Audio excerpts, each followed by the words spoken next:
नमस्कार, आप देख रहे हैं हम लोग। मैं हूं नगमा।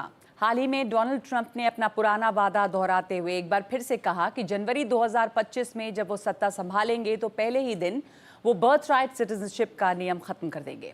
अब ट्रंप के लिए ये मुमकिन होगा या नहीं, ये अलग बात है, क्योंकि इसके लिए संवैधानिक संशोधन चाहिए और शायद इसका ज़्यादा असर गैर कानूनी तौर पर अमेरिका में बसे लोगों पर होगा। लेकिन बड़ा सवाल ये है कि विदेश में सपनों की ज़िंदगी बसाने का ख्वाब क्या बिखर रहा है।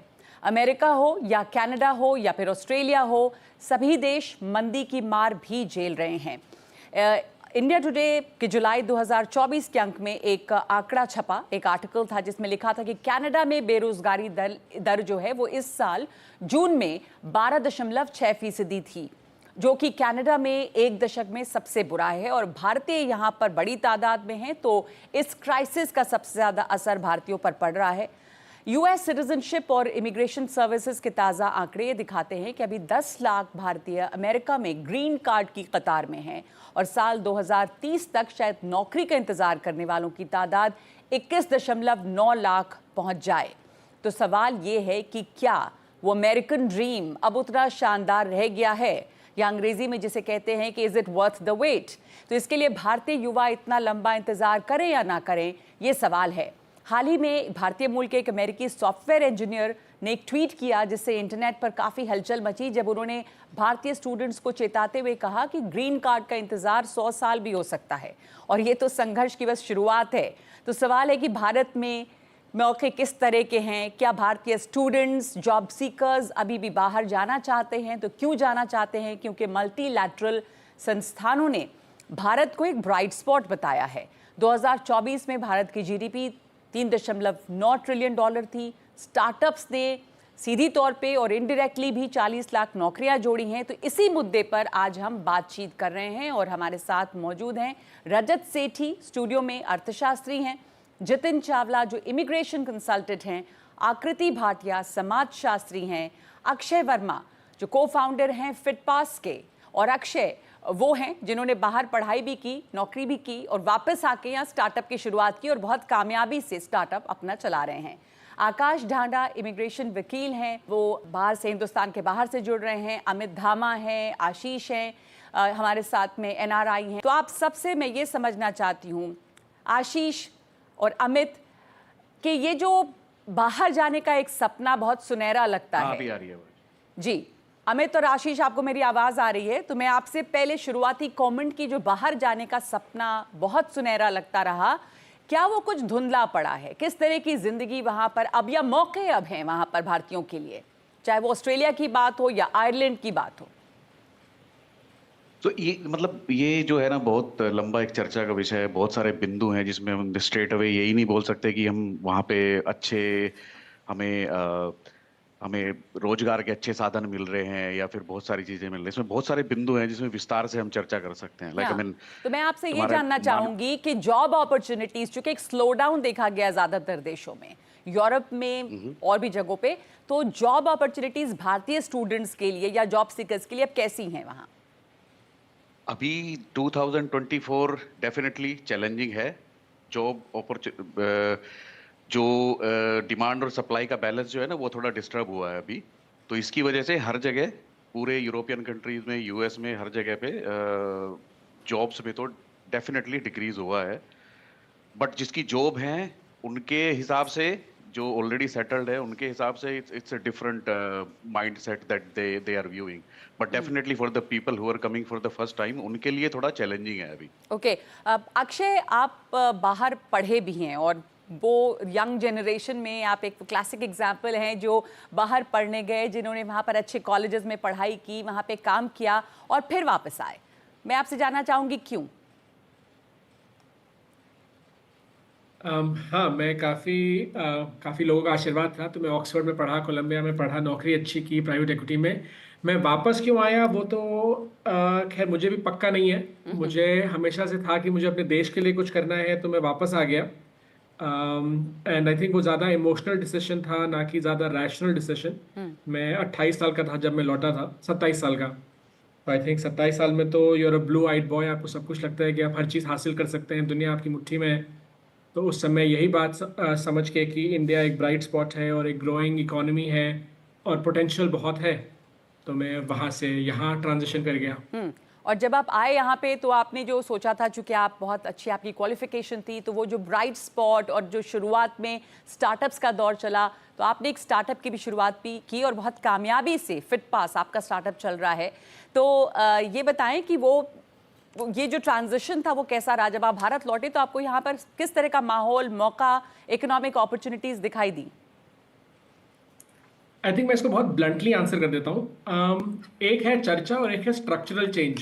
तो ये बात एकदम सही है कि भारतवर्ष बहुत तेजी से बढ़ रहा है, बट ये भी समझना है कि हम लोग बाकी देशों जिनसे हम तुलना कर रहे हैं उससे काफी कई सारी चीजों में पीछे हैं।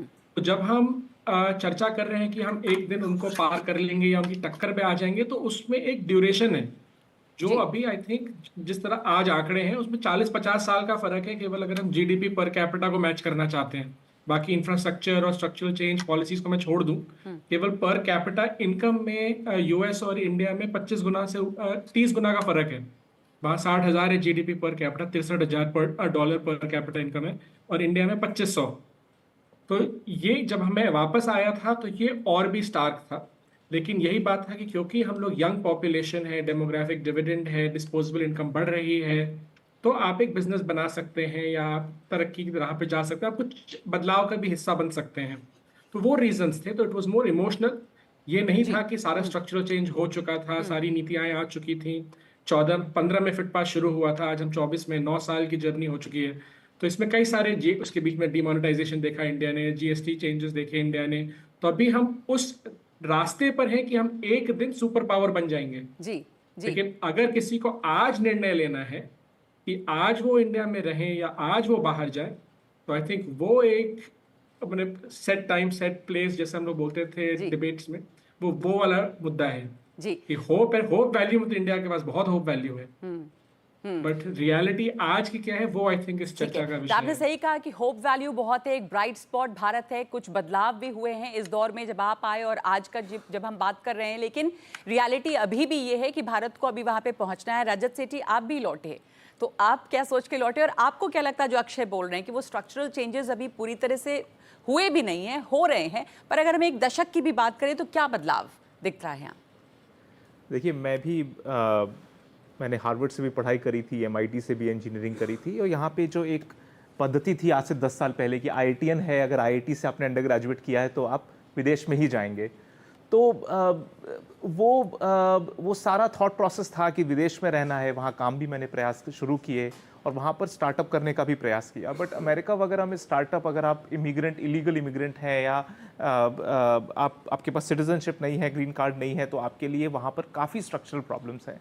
तो हिंदुस्तान आना ज़्यादा वाजिब समझा मैंने, और मैं आया और तब से मैंने देखा है चीज़ें बदली तो हैं, लेकिन अभी भी काफ़ी लंबी जर्नी है। और जो ट्रेंड मैं देख रहा हूँ, 1-2-3 सेक्युलर ट्रेंड्स हैं जो स्टैंडर्ड ट्रेंड्स में आईआईटी में देख रहा हूँ, जो आज से 10-15 साल पहले जो आईआईटी में जब मैं ग्रेजुएट होता था तो करीब 60% टॉप टियर टैलेंट इंडिया का बाहर जाता था।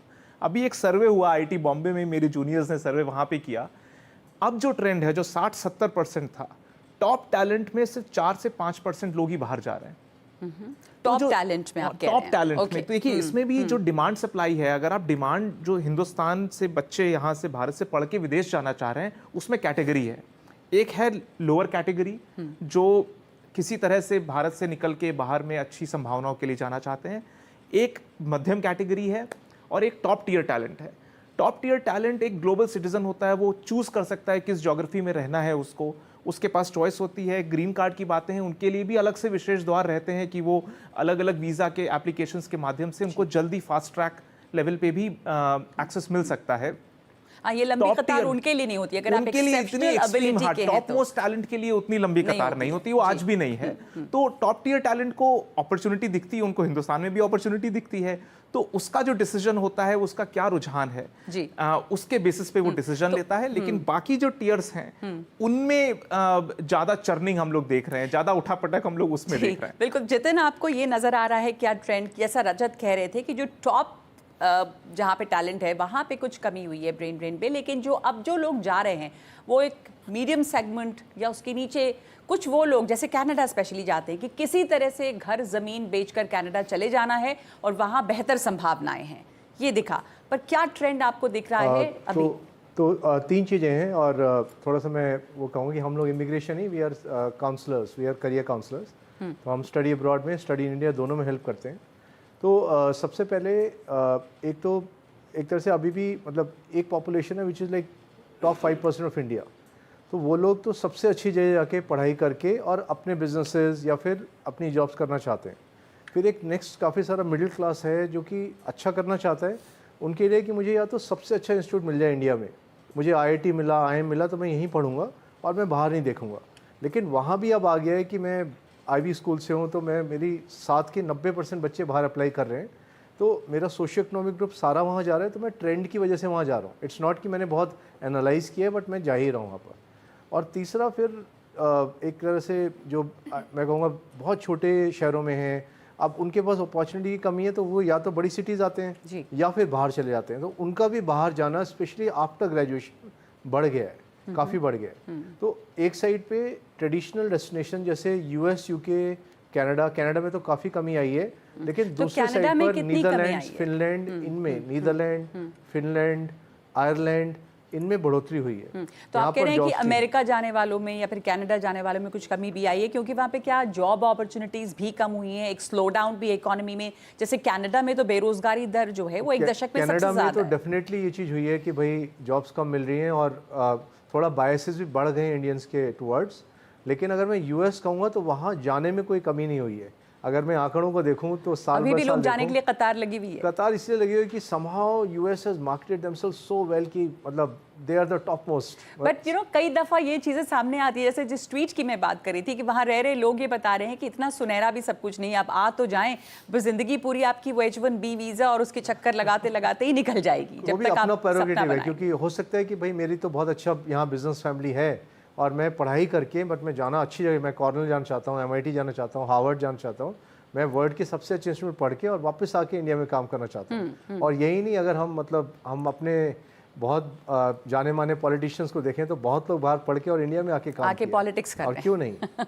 बिल्कुल, ये तो है ही कि आप वहाँ पढ़ने जा रहे हैं और वापस आ रहे हैं, तो ये तो है। और वो लोग, लेकिन मुसीबत वहाँ पे है जो लोग वहाँ जा रहे हैं एक बेहतर भविष्य के लिए, नौकरी की संभावनाएं तलाशने को, और नौकरियाँ नहीं है वहाँ पे। चैलेंज वहाँ चैलेंज है, इसलिए ज़रूरी है कि वो और कंट्रीज़ को वैल्यूएट करें। हाँ, Japan is very very upcoming, क्योंकि जापान में जेरियाट्रिक पॉपुलेशन है, ओल्ड पॉपुलेशन। मैं थोड़ा सा जापानीज सीख के और काफ़ी सारी यूनिवर्सिटीज़ में, university of Tokyo, university of Kyoto में हम भेजते हैं बच्चों को।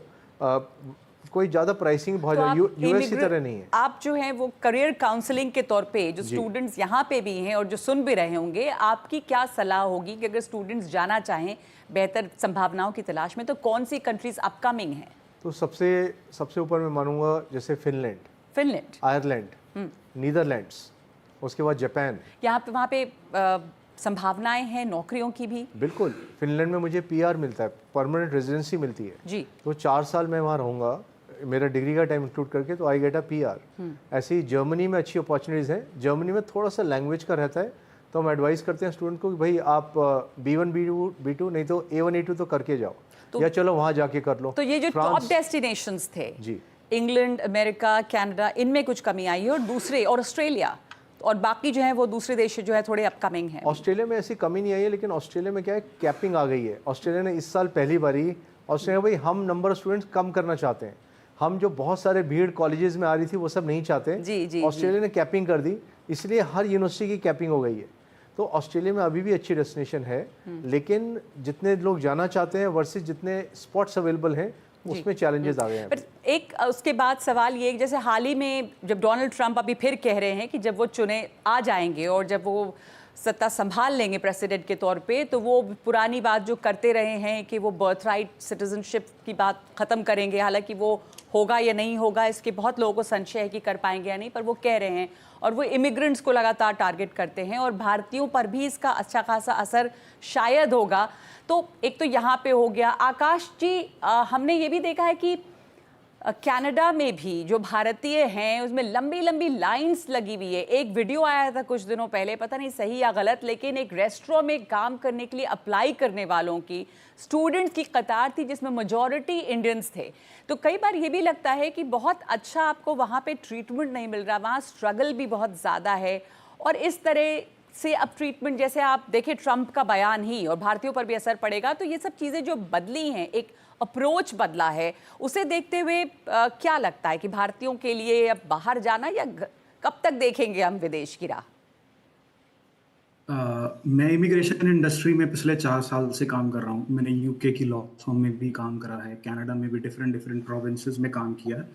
सो मेरी अंडरस्टैंडिंग ये है कि अगर आप कनाडा आ रहे हो या किसी भी कंट्री जा रहे हो, अगर आपके पास राइट कम्युनिकेशन स्किल्स और राइट स्किल्स नहीं है, तो आपको यहाँ पे आने के बाद प्रॉब्लम फेस करनी ही पड़ेगी। और one of the biggest reason कि कनाडा में एक्सप्लॉयटेशन ज़्यादा क्यों हो रही है, वो इंडियंस जो आ रहे हैं स्टूडेंट, अपनी जो लैंग्वेज स्किल्स हैं उस पर कमांड उनकी बहुत अच्छी नहीं है।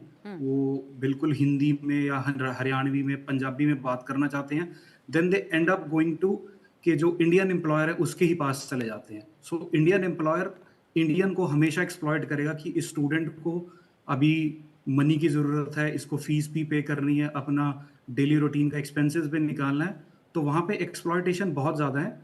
बट अगर आप राइट स्किल लेके इंडिया से आएंगे, अगर आपके पास कम्युनिकेशन स्किल्स बहुत अच्छे हैं, मुझे नहीं लगता कि आज कनाडा नहीं, में क्या और सिर्फ यूएस में भी क्या इस चीज़ नहीं, पर आकाश जी, क्या सिर्फ कम्युनिकेशन स्किल की जरूरत है? क्योंकि जो सेगमेंट जा रहा है वो भी है, उनकी स्किल होनी चाहिए ना, नहीं तो नौकरियां कहाँ हैं कनाडा में?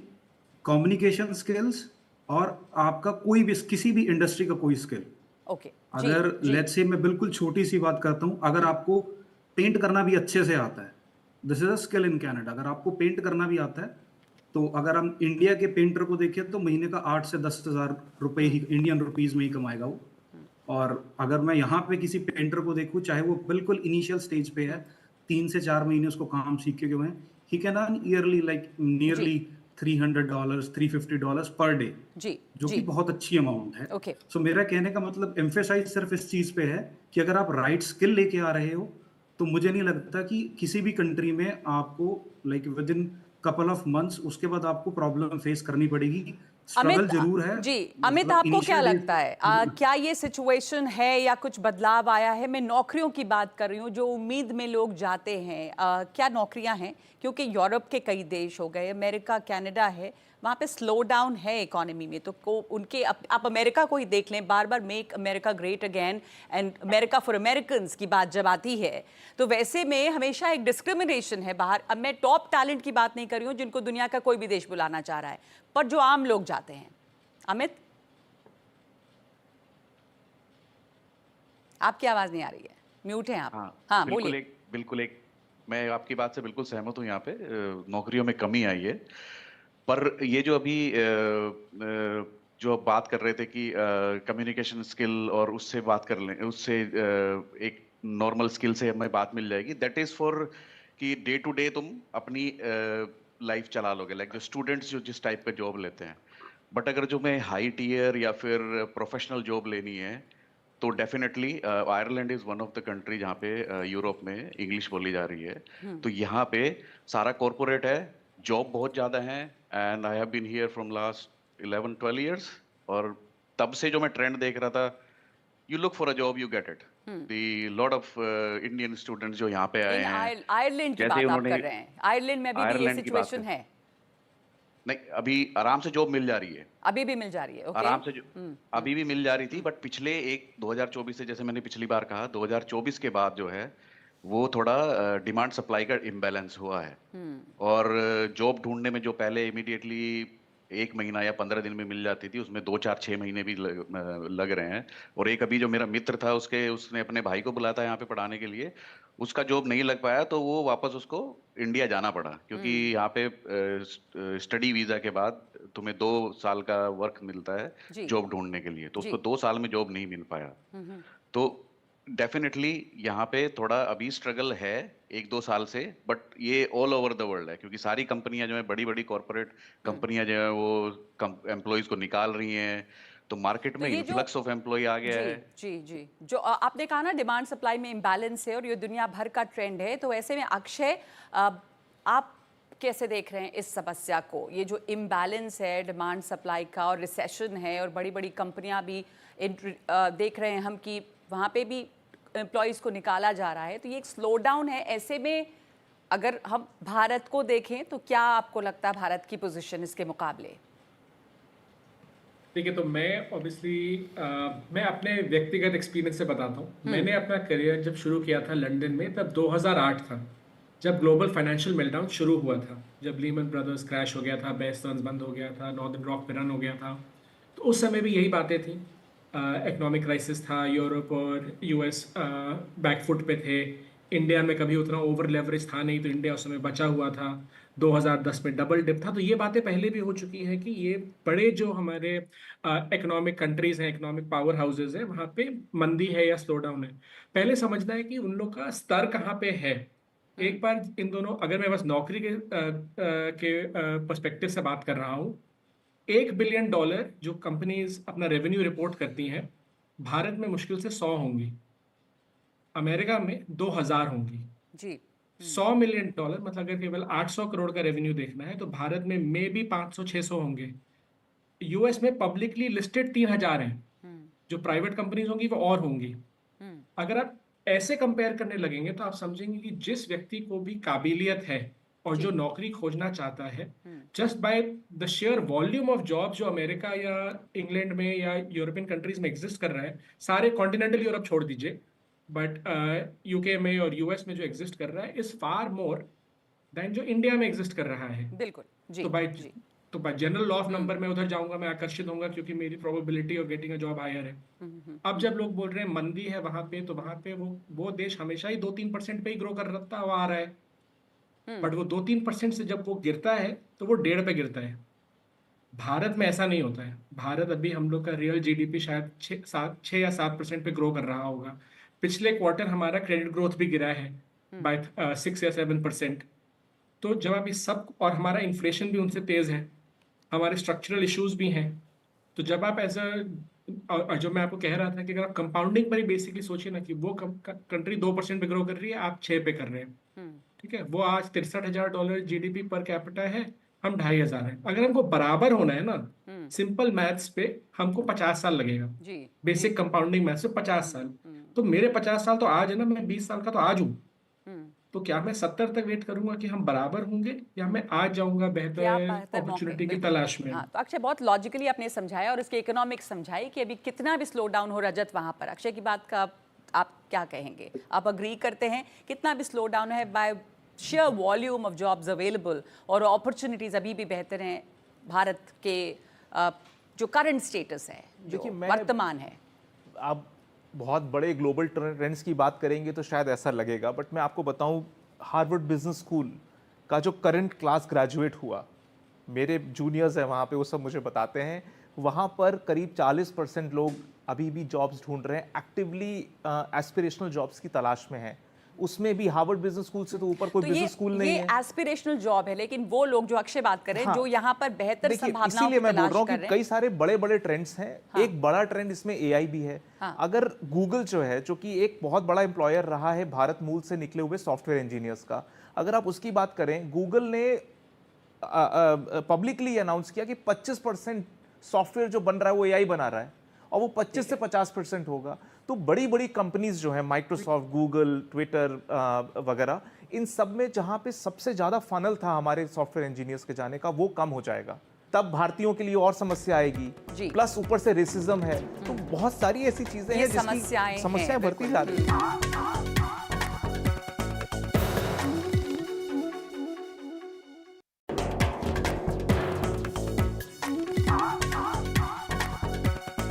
तो क्या समस्याएं बढ़ती जा रही हैं? आकृति, आप को मैं इंक्लूड अब करना चाहूंगी। इसका जो इकोनॉमिक पहलू है और जो अपॉर्चुनिटीज है वो है, पर मानसिकता क्या है अभी भी? ये बस किसी तरह से बाहर निकल जाना है। समाजशास्त्री के तौर पे आप कैसे देख रही हैं इस ट्रेंड को?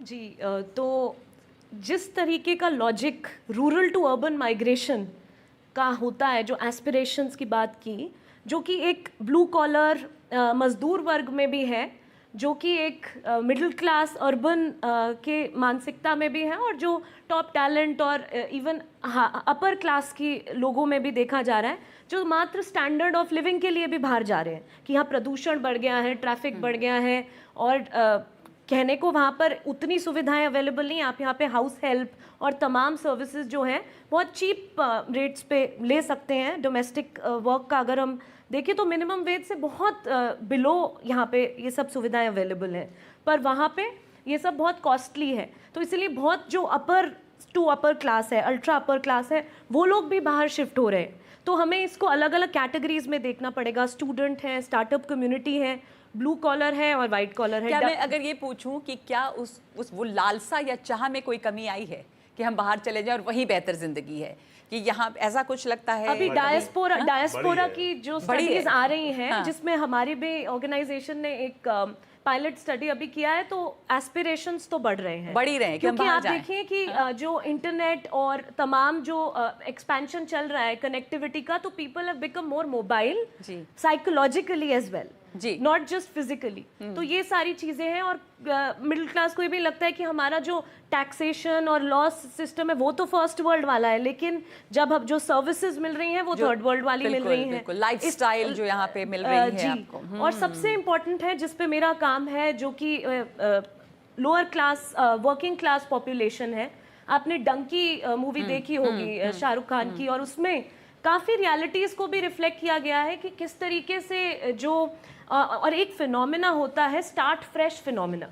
उसमें लोगों को लगता है कि मेरे गांव, समाज और आसपास भारतीय समाज में वो उस तरह के काम करने में सोच भी नहीं सकते कि ट्रक चलाना, पेट्रोल पंप पे काम करना, और बाहर वो इस कामों को बहुत खुशी खुशी करते हैं। जो वो यहाँ पर एक महीने में, एक साल में कमाएंगे, वो वहाँ एक महीने में कमा पा रहे हैं उस चीज़ से और घर रेमिटेंसेस भेज पा रहे हैं। तो वहाँ पर उनको कोई देखने पहचानने वाला नहीं है। तो ये एक बहुत इंपॉर्टेंट सोशियोलॉजिकल फिनोमेना है कि डिग्निटी ऑफ लेबर जुड़ा हुआ है, जो यहाँ पर और ये भी लग जाता है आपके गांव पड़ोसी सबको कि आप बाहर चले गए हैं तो कुछ अच्छा ही कर रहे हैं, कुछ अच्छा ही कर रहे होंगे। लेकिन अगर आप MNCs को देखें और यहाँ पे जो भारत में भी जो कंपनियों में लोग काम कर रहे हैं, वो दरअसल US के GDP पे ही कंट्रीब्यूट कर रहे हैं। तो हमें ये फिनोमेना भी देखना पड़ेगा कि हम यहीं पे कैसे प्रोड्यूस करें, कंजम्पशन बढ़ाएं और ब्रेन ड्रेन को रोकें। तो इस पे भी मुझे लगता है चर्चा होनी बिल्कुल। जितिन, आप कुछ कहना चाह रहे हैं? अभी जो एक तरह से देखेंगे तो इंडिया में भी बहुत सारा चेंज आया है। अगर मैं टॉप सिटीज़ में देखूं तो बहुत सारे इंटरनेशनल बैकलॉरेट IB स्कूल और कैम्ब्रिज स्कूल खुल गए। तो पिछले 5 सालों में मतलब इतना तेज़ी से खुले हैं। बैंगलोर जैसी जगह में there are may be 70+ schools, मतलब खाली बैंगलोर में। सो हैदराबाद में आप कई, और Hyderabad sends maximum people to US। अगर मैं आंध्रा देखूंगा एज सच तो बहुत सारे बच्चे जाते हैं।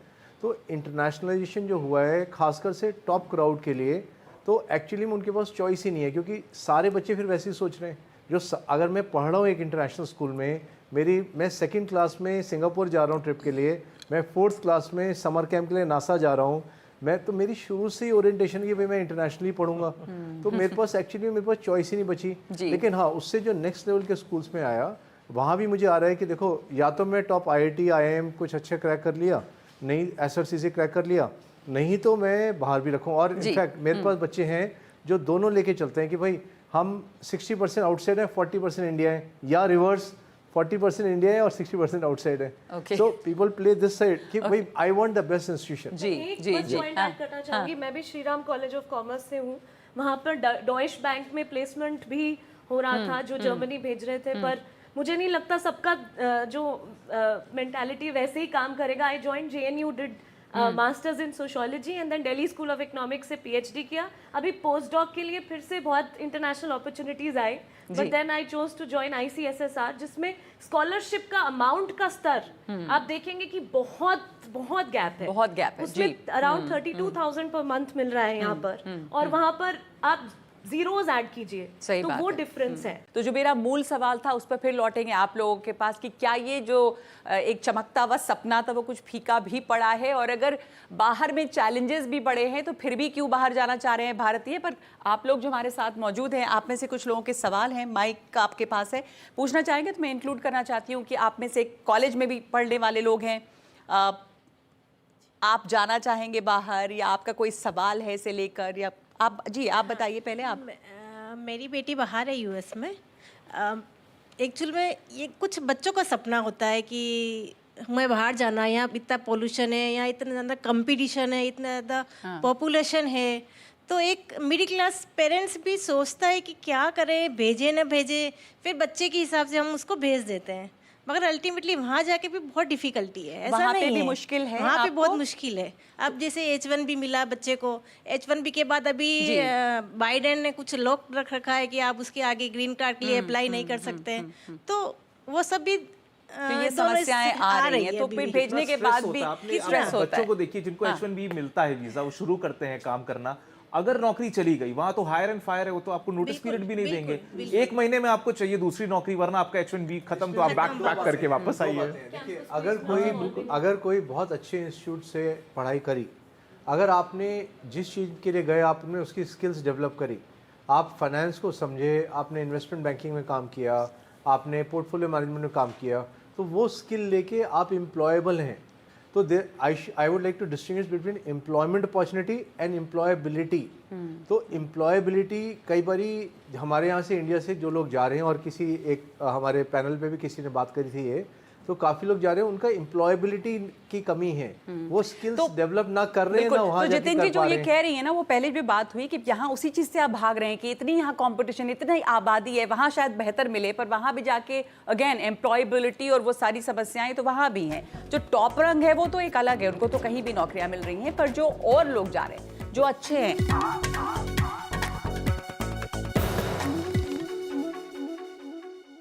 कुछ सवाल ले लूं मैं 1 मिनट और आप में से किसी और का। हाँ, आप पूछो, आप कॉलेज में पढ़ती है अभी? माइक प्लीज पीछे दीजिए। माई सेल्फ गुंजा शांडिल्य और मैं एक स्टूडेंट हूँ। तो मेरा ये क्वेश्चन है कि लोग फॉरेन कंट्रीज़ के प्रोस्पेक्ट से इतना अट्रैक्ट होकर बाहर जाना चाहते हैं, पर मैं फिर भी ये पूछना चाहूँगी कि अगर उन्हें बाहर का सिस्टम पसंद है, तो हम जैसे स्टूडेंट्स जो फ्यूचर ब्यूरोक्रेट्स या पॉलिटिशियंस हैं, अगर वो चूज़ करें यहाँ रहकर यहाँ का सिस्टम इम्प्रूव करने के लिए, तो मे बी ऐसा पॉसिबल हो कि फ़ॉरेन कंट्री से लोग इंडिया आना चाहें। तो दैट इज़ माई क्वेश्चन कि कब तक हम बाहर जाना चाहेंगे और अपनी कंट्री को इम्प्रूव करने के प्रोस्पेक्ट्स को पोस्टपोन करेंगे। शायद इसी लीप ऑफ फेथ से वापस आए अक्षय भी और रजत भी कि भारत चलना है। इमोशन अक्षय ने बताया था, अक्षय, कि इमोशनल डिसीजन ही था कि वापस जाएंगे और भारत के लिए कुछ काम करना है। आप इसमें एकदम से हाँ एकदम सही। और ठीक है, जो मैं समझ रहा हूँ कि रजत काफ़ी पैशनेट है कि बाहर नहीं जाना चाहिए और बहुत मुश्किलें हैं। मेरा पर्सपेक्टिव इसमें अलग है। आई थिंक जैसे जैसे दुनिया ग्लोबलाइज हो रही है, जिसको मौका लगता है, दो व्यू है। आप बाहर क्यों जाना चाहते हैं? आप बाहर सीखने जाना चाहते हैं, नौकरी करना जाना चाहते हैं, या बाहर का पासपोर्ट लेने जाना चाहते हैं? तो अगर आप बाहर नौकरी करने जा रहे हैं, फॉरेन एक्सचेंज का फ़ायदा उठाने जा रहे हैं कि हमारा एफएक्स आपके फेवर में है, जॉब ज़्यादा है, आप अपने 3, 5, 10 साल काम सीखना चाहते हैं, बढ़ना चाहते हैं आगे, तो आपके लिए बहुत अपॉर्चुनिटीज़ हैं। अगर हम लोग हमेशा इसी बैठ के रहेंगे कि वहाँ PR ही लेना है या पासपोर्ट ही लेना है, तो और ग्रीन कार्ड ही लेना है और वहाँ सेटल ही हो जाना है, वो एक अलग नजरिया है। But just for jobs, just for growth, just for learning, just to be in an international setting, learn about different cultures, आपका हर तरफ से ग्रोथ होता है। फाइनेंशियल ग्रोथ एक एस्पेक्ट है, but as a human being आप इस दुनिया के एक बड़े हिस्सा बनने लगते हैं। बिल्कुल, तो वो सब करना है तो डेफिनेटली बहुत अच्छा अपॉर्चुनिटी ठीक है है। कि आप बाहर जाएं, रजत इसमें ऐड करना चाहेंगे, पर आशीष आप भी सर हिला रहे थे, कुछ कहना चाहते हैं आप इस पर? नहीं, बात बिल्कुल सही कह रहे हैं अमित जी की there are 2 parts of immigration की। बाहर जब लोग जाते हैं तो दो मोटिव से जाते हैं, या तो PR के लिए या फिर पैसे कमाने के लिए।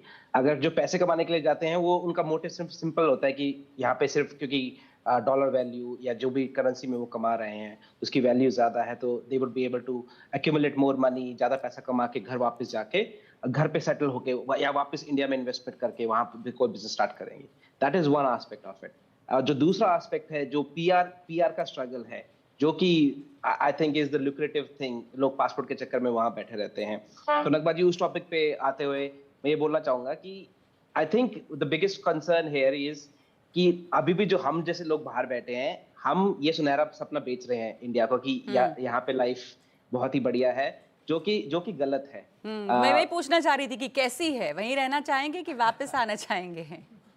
मैं देखो मैं तो पर्सनली सेटल हो चुका हूँ यहाँ पे, तो मुझे कोई दिक्कत नहीं है। I am happy here, but for any new person, कोई भी नया बच्चा जो यहाँ पे आता है, मैं उसको वार्निंग देता हूँ कि life, the grass is always greener on the other side, कि यहाँ पे जैसा सुनहरे सपने दिखाए जाते हैं उतना आसान नहीं है। अगर आप स्टूडेंट वीजा लेके भी आते हैं तो एज ए स्टूडेंट आपकी लाइफ इतनी आसान नहीं होती है। आपको नौकरी भी करनी है, आपको अपनी फीस भी भरनी है, आपको अपने घर वालों, तो लाइफ इतनी आसान नहीं है। और उसके बाद भी अगर आपकी डिग्री खत्म हो जाती है तो नौकरियां अब इतनी आसान नहीं रही है।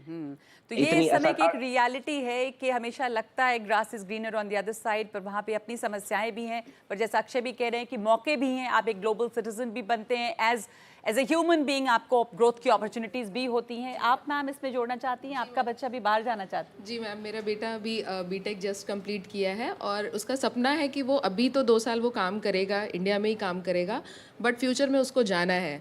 और उसका रीज़न ये है, सब सुन के आप क्या सोच रही हैं? नहीं, ये सब सुन के मैं इसमें ही हूँ कि मुझे भेजना तो है, जाना है, लेकिन सर ने जो बात कही वो बिल्कुल सही है कि आप सिर्फ पैसे नहीं कमाते हैं, आपका टोटल पर्सनालिटी डेवलपमेंट होता है। आप बहुत अच्छे ह्यूमन बीइंग, क्यों सिर्फ आप संस्कारों के लिए नहीं, आप और भी बहुत सारी चीज़ें सीखते हैं जो आपको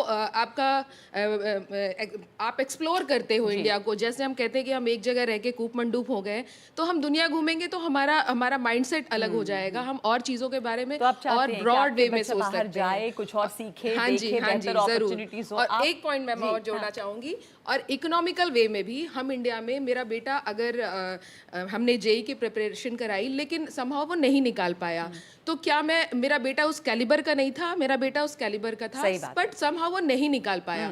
तो मेरे पास इंडिया में वो ऑप्शन नहीं रह गया बहुत अच्छे यूनिवर्सिटीज में डालने का, तो शायद मैं अदर कंट्रीज में जाऊं तो इकोनॉमिकल वे में भी मैं उसको हायर अपॉर्चुनिटीज मिलेगी। और एक बहुत बड़ी समस्या है कि अगर एक कंपटीशन में नहीं आया तो भारत में आबादी इतनी ज्यादा है कि आप हताश होकर ये सोचे कि हम नाकाम हो गए, तो लोग बाहर जरूर देखते हैं रजत है या नहीं। सपना टूट जाए कि वो अच्छे कॉलेज में नहीं पढ़ पाया। बिल्कुल, हाँ। मैं आऊंगी आपके पास, एक सवाल यहाँ से ले लूँ। और आप क्या पूछना चाहती हैं?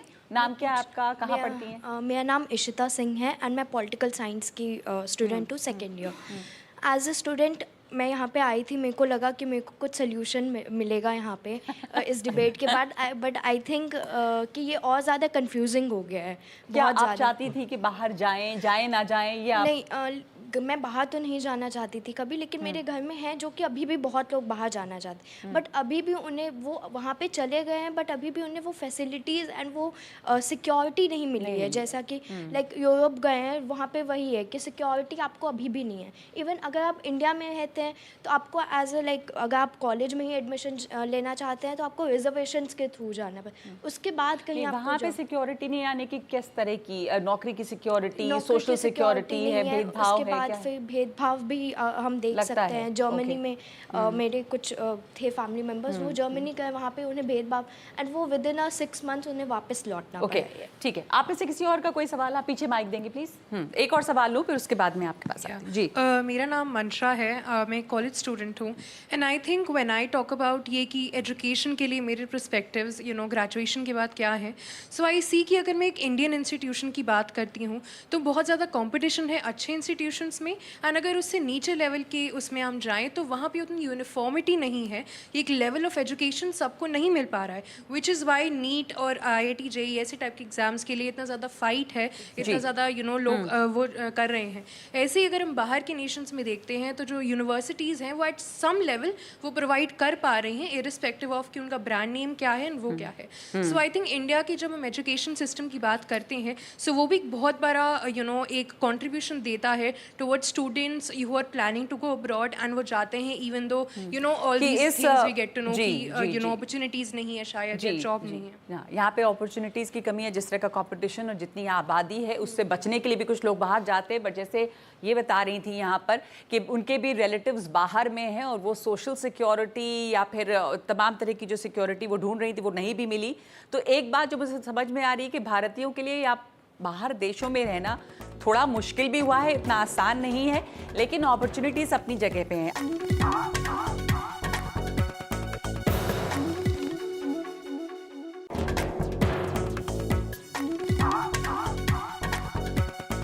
आखिरी मेरे पास पास वक्त कम है, तो मैं एक एक करके आप तमाम लोगों से कि आप एक फाइनल कमेंट या एडवाइस के तौर पे किसी को क्या रियलिस्टिक सलाह देंगे जितिन साहब? तो मैं ये कहूँगा कि एक सबसे पहले अपना देखो कि कहाँ आपका मैच होता है।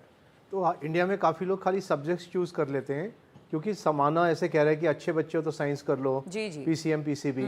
सो सबसे पहली बात यहाँ है। दूसरी बात, once you have chosen it, India में भी अच्छी अपॉर्चुनिटी है, बाहर भी हैं, लेकिन आप कहीं भी जा रहे हो तो you try to be the top person in that area, try to understand practically क्या चल रहा है। मेरे जो भी स्टूडेंट बाहर जाते हैं, इवन ठीक यूनिवर्सिटी में जा रहे हैं, तो वी विल टेल देम कि आपको वहाँ उस यूनिवर्सिटी में टॉप 10% में आना है।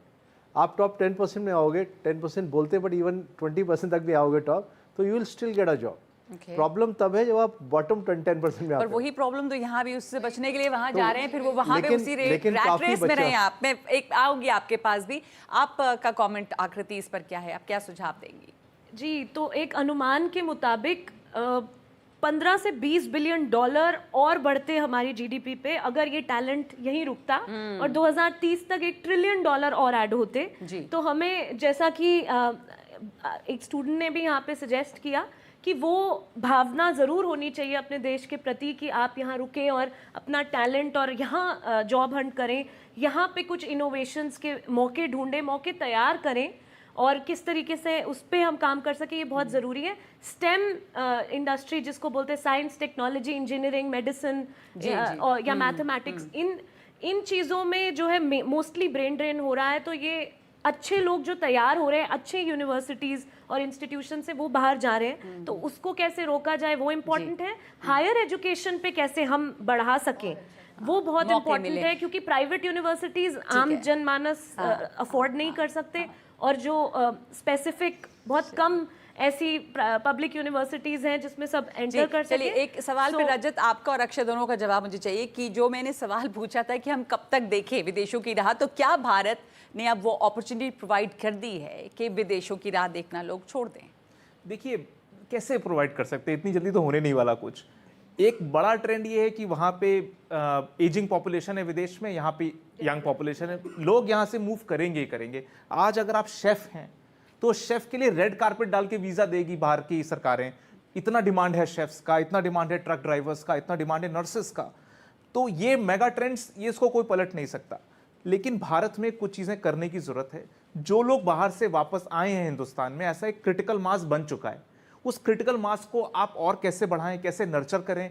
ऐसी परिस्थिति मत क्रिएट कर दें कि अगर उनके ऊपर लगातार इनकम टैक्स के नोटिस ही आते चले आ रहे हैं, एंटरप्रेन्योर्स हैं, तो उसका जवाब नहीं दे पा रहे, फिर वो क्या करेंगे? दुबई चले जाएंगे, सिंगापुर चले जाएंगे। कम से कम जो लोग वापस हिंदुस्तान आ रहे हैं उनको प्रिजर्व तो करिए। ये एक चीज है। दूसरी चीज है, भारत में हायर एजुकेशन, भारत में हायर एजुकेशन के लिए क्रांति की आवश्यकता है। जितनी यूनिवर्सिटीज वगैरह हैं, हमने बड़ा प्रयास किया कि बाहर की यूनिवर्सिटीज हिंदुस्तान में आ जाएं, नहीं आएंगी, कहीं नहीं गई हैं, यहाँ पर भी नहीं आएंगी। तो वो आप सपना छोड़ दीजिए, कम से कम प्रैक्टिकल तरीके लगाइए। हमारे यहाँ अभी भी बड़े पुराने रूल्स एंड रेगुलेशंस हैं। फॉर प्रॉफिट नहीं हो सकती यूनिवर्सिटीज, उसमें इतने कानून हैं कि आप कैसे, कौन लोग बना सकते हैं, आप ये कह रहे हैं ना कि वहाँ पे अच्छी अपॉर्चुनिटीज हिंदुस्तान में तो दीजिए, वरना इनके पास अपॉर्चुनिटी नहीं होगी, आईटी में नहीं हुआ तो मतलब थोड़ी ना कि लड़का खराब है। बिल्कुल, तो कुल मिला के ये चीज नहीं हो सकता कंक्लूजन, क्योंकि कितना प्रेशर और स्ट्रेस पड़ेगा। लास्ट पॉइंट मैं बोलूंगा, बिलियंस ऑफ डॉलर्स भारत के जो फॉरेन एक्सचेंज है वो सब जा रहा है विदेशों में, क्योंकि इस बच्चों को पढ़ने के लिए लोन लेना पड़ेगा। लोन आप भारत डॉलर में लेंगे, भारत के रुपए में लेंगी और देंगे आप डॉलर्स में। 20-20 बिलियन डॉलर भारत का एग्जिट है सिर्फ बच्चों को पढ़ाने के लिए। सबको स्कॉलरशिप नहीं मिल रही है। यहाँ पे आपको हायर रेट पे लोन लेना पड़ेगा, 12% 15% पे लोन लेकर आप 1 करोड़ का लोन लेंगे, तब आप एक अच्छे डिसेंट कॉलेज में बाहर पढ़ा सकते हैं। तो कुल मिला के जो आप पैशनेटली कह रहे थे, जो अक्षय कह रहे थे कि आप यहाँ हिंदुस्तान में रहने की, आने की वकालत कर रहे हैं, पर अपॉर्चुनिटीज बेहतर हैं वहां पर अभी भी, और इसलिए लोग जा रहे हैं अभी भी। अक्षय, भले ही ये बात कई लोगों ने कहा और वहां रहने वाले लोगों ने भी कहा, अमित और आशीष और आकाश, सबकी मुश्किलें जो है वहां पे बढ़ी हैं, and the grass is not as green as it looks, but opportunities वहां पे बेहतर हैं अभी भी अक्षय, और इसलिए लोग जाएंगे ही जाएंगे।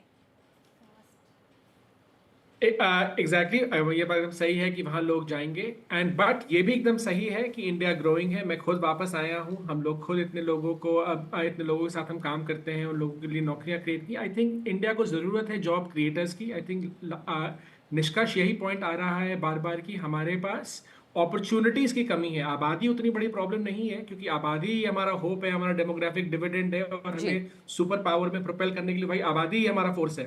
प्रॉब्लम है कि अपॉर्चुनिटीज कम है, तो हमारे लिए और जॉब क्रिएटर्स क्रिएट होने हैं। तो वो लोग, आई थिंक एक सर्वे कभी होना चाहिए कि जो लोग वापस इंडिया आए वो आए क्यों थे, भगा दिए गए थे, वीजा नहीं मिला था, या अपॉर्चुनिटी सोच के आए थे। तो अगर वो अपॉर्चुनिटीज के लिए आए थे, सोच के आए थे और यहाँ जॉब क्रिएशन करना चाहते थे, तो उनको क्या स्ट्रगल हुआ, अगर वो इंडिया सॉल्व करने लगेगा तो आई थिंक और लोग वापस आने लगेंगे एंड और जॉब अपॉर्चुनिटीज क्रिएट होने लगेंगी। तब हम लोग तुलना कर सकते हैं कि लोग बाहर जाएं या यहाँ रहें। जी, सही कहा आपने कि जॉब क्रिएटर्स की ज़रूरत है, सिर्फ जॉब सीकर्स की नहीं। और ये अपॉर्चुनिटीज़ जब भारत में बनेगी तभी लोग वापस भी आएंगे। बहुत धन्यवाद आप तमाम लोगों का हमारे साथ जुड़ने के लिए। इतना ही वक्त है, बहुत धन्यवाद।